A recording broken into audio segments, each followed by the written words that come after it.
नमस्कार मंडळी, स्टार प्रवाह वाहिनीवरील लग्नानंतर होईलच प्रेम ह्या मालिकेच्या पुढील भागामध्ये आज आपण पाहणार आहोत की माननी ही नंदिनीला बोलते, जीवा हा लहानपणापासून तसाच आहे. तो कधीही दुसऱ्याचे नुकसान होऊन देत नाही. भलेही स्वतःचे झाले तरी चालेल, परंतु मला तर विश्वास आहे तू त्याच्या जीवनामध्ये आली आहेस ना, मग तू कुठला ना कुठला तरी मार्ग नक्कीच शोधून काढशील त्याच्यासाठी.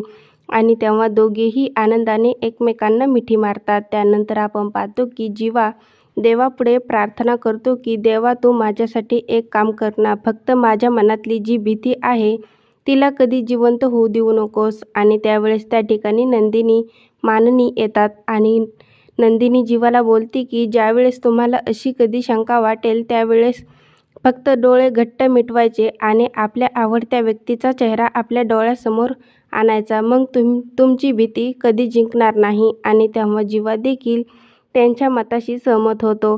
तर इकडं आपण पाहतो की रम्या वसुंधराला बोलते, आज घरामध्ये खूप मोठं वादळ येणार आहे आणि त्यामुळे नंदिनीचे खरे रूप सर्वांच्या समोर येणार आहे. तर इकडे आपण पाहतो की काव्य ही अतिशय चिंतेमध्ये पडलेली असते आणि ती पार्थला बोलते, मला भीती वाटत आहे, तुमचा हा आनंद तुमच्यापासून हिरावून तर घेतला जाणार नाही ना.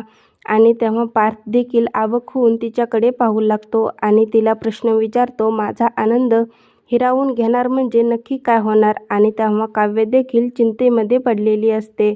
आता पुढील येणाऱ्या भागामध्ये काव्याची भीती ही खरी ठरणार का, हे पाहणं खूपच मजेदार ठरणार आहे. लग्नानंतर होईलच प्रेम ह्या मालिकेचे नवनवीन अपडेट पाहण्यासाठी माझ्या चॅनलला लाईक करा, शेअर करा आणि सबस्क्राईब करायला विसरू नका.